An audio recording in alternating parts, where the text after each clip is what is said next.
everyone, Brittany here, and today we're going to be working in the kitchen. I'm going to show you how to make fire cider. This would be my first batch I've ever made. It's cold and flu season, so it's the perfect time to get a batch started. Okay, so these are the ingredients I'm going to be using.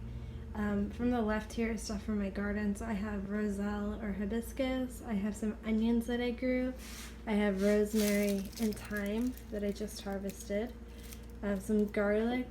And then I got some stuff from the store, so some lemons, some peppercorns, horseradish, jalapeno, garlic, and turmeric.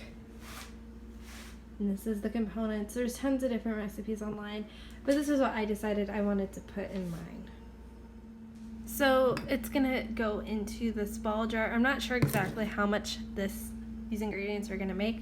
So I have 2 ball jars on standby, and then I have a couple jars of apple cider vinegar that I'll pour on top once I have the jars full of the ingredients. So let me go ahead and prep these ingredients, and I'll show you how I'm prepping each one. Starting with the horseradish, I'm gonna first peel it, and then I'm going to chop it up into small pieces. So here's just one of the roots. I didn't end up cutting the second one because that's already a lot of horseradish.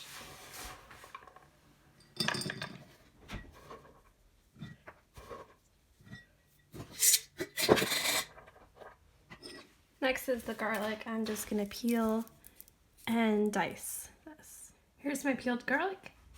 Garlic going in.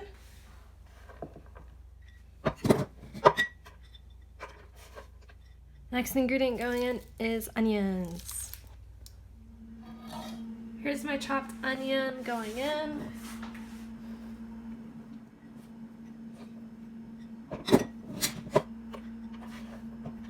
Next is turmeric. I'm going to do a quick peel. I'm not going to peel it super well and then just mince it.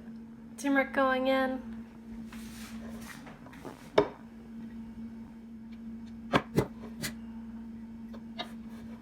Next is ginger. This is as much as I'm going to use. Again, I'm going to do a quick peel, then mince. Ginger going in.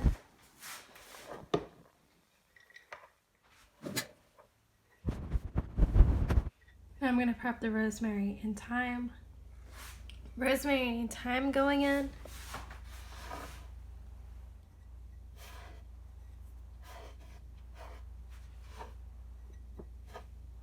I'm going to pour in the peppercorns.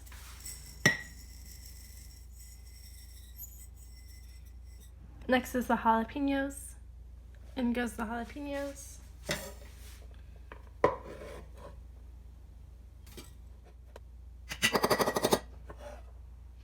Next I'm going to dump in some roselle. I'm only going to do it in one of the jars because I want to see how the color affects it.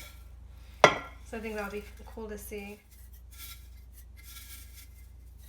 Last is the lemon. I'm just going to use one because both of my jars are pretty full, so that's all I have space for.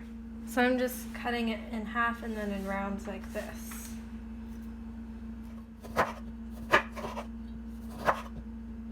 Okay, the last step is just to top them off with apple cider vinegar. I'm using Bragg's.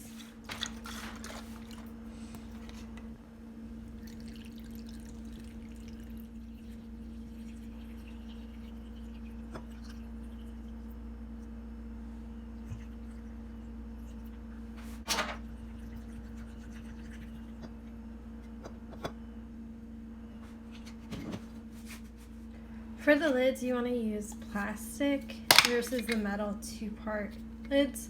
The metal corrode, so using plastic is a better choice for this project. Okay, now that they're lidded, I'm just going to give these a good tap, get any air bubbles out.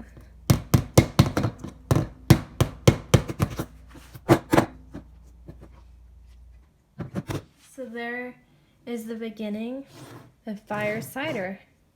Those look so pretty.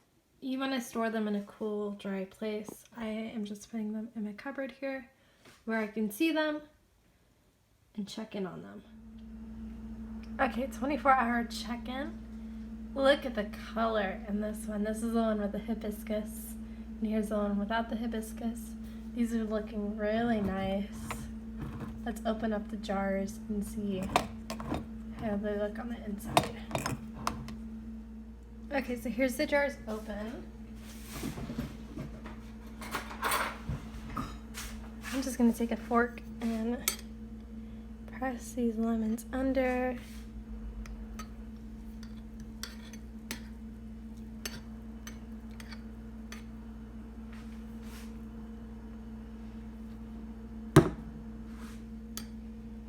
They're looking good. So it's been 5 days since I started my fire cider. Let's check in on them. I'm gonna give them both a really good shake. I haven't done that yet because I've been watching the colors develop. Here's the one with the roselle.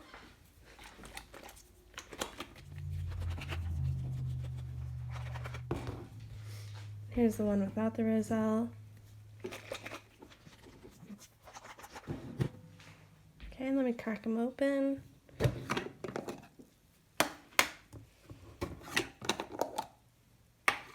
I'm just going to shove everything back under the liquid. It's been 12 days since I started this batch of fire cider. Every day or 2 days, I take the lid off. I press everything down with a fork. I make sure everything's looking and smelling good still, which it really is. And then I'll usually lick the fork. It tastes so good. You want to let your fire cider go for 3 or 4 weeks. I'm going to let these go for 3 weeks because I am just so excited and I cannot wait any longer. So we're almost there. It's been 30 days, so it means that the fire cider is done and it's time to strain them. So this is what I'm going to use to strain them. I have a big colander and a bowl with a spout.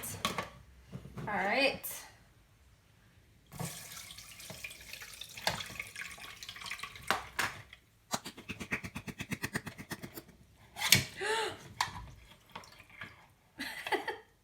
Poured what was in the bowl back into here so I can get the last stuff out of here. I'm just going to strain it through one more time.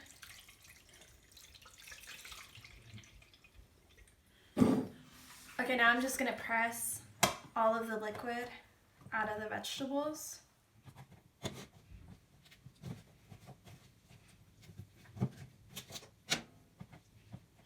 So it seemed kind of wasteful for me to just toss all of this awesome vegetableness. So I'm going to put all of it into this big stock pot, and I'm going to make a vegetable stock for soup using all this yummy vegetables. Okay, I'm going to do the exact same thing for the second jar. This is the one with the roselle hibiscus in it.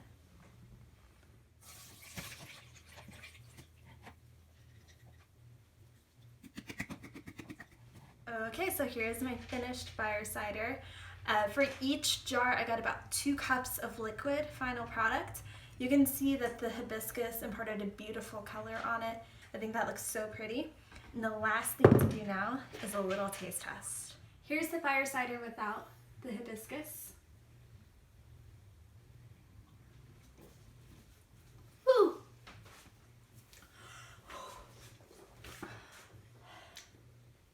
You like that? I made my eyes water a little bit. Yeah, it's a little, maybe from the peel.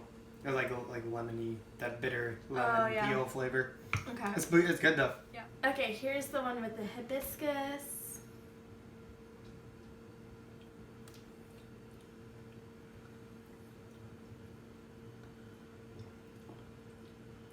That one's way more tart tasting. I like this one better. Yeah, I like that better too. That one doesn't have any of that bitterness. Lemony, lemon peel. Hi, Tony. All right, so that's good. How we make homemade fire cider. Let me know in the comments if you tried to make it, any other ingredients you add, and if you find this helps you with your immune system like it does us. Thanks for watching. Bye.